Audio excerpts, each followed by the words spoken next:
WhatsApp guys, my another শিক্ষণীয় video, একটা অনেক অনেক ইম্পর্টেন্ট একটা ভিডিও। তো দীর্ঘ 7 থেকে 8 বছর হয়ে যেতেছে মালয়েশিয়ায় থাকতেছি আমরা। মালয়েশিয়ার কোম্পানির নিয়ম কারণ এতটা ভালো যে আপনাদেরকে বলে বোঝাতে পারবো না। তো এইখানে দেখাইতেছে বা আমাদেরকে ট্রেনিং দিতেছে কিভাবে কি করলে ভালো হয়। তো বিশেষ করে হলো বাংলাদেশেও অনেক দুর্ঘটনা ঘটে, অনেক কিছুদিন আগে যেমন বাংলাদেশেও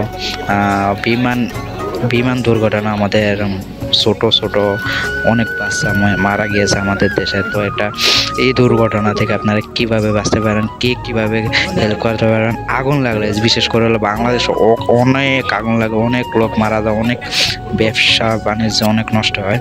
তো এইটার জন্য আমাদেরকে ট্রেনিং দেওয়া হয়। তো এটা একটা ভালো দিক যে আপনাদেরকে বলে বোঝাতে পারবো কিনা। কোম্পানি যেমন তেমন হোক মালয়েশিয়া, কিন্তু আপনাদেরকে ট্রেনিং প্রপারলি ওরা দিবে। ওরা 100% আপনাকে সব কিছু শিখাবে।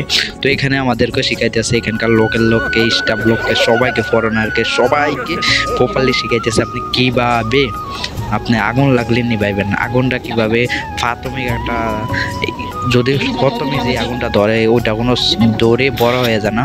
তো ওইটা একটা নির্দিষ্ট জায়গা থাকে, তার জন্য আমাদেরকে এই ট্রেনিংটা দিতেছে কিভাবে প্রথমে আগুনটা লাগলে আপনি নিভাতে পারবেন।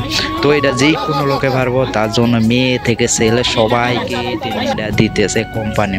তো কোম্পানির শত শত লোক কাম সেরে এই ট্রেনিংটা দিতেছে। এবং বিশেষ করে হলো একটা কোম্পানির মধ্যে কেমিক্যাল আছে, বিভিন্ন কেমিক্যাল ব্যবহার করা হয়, বিভিন্ন অনেক কেমিক্যাল থাকে। তার থেকে আপনি কিভাবে বাঁচবেন বা গ্যাস থেকে কিভাবে বাঁচবেন, এই ট্রেনিংটাও আমাদেরকে দিতেছে।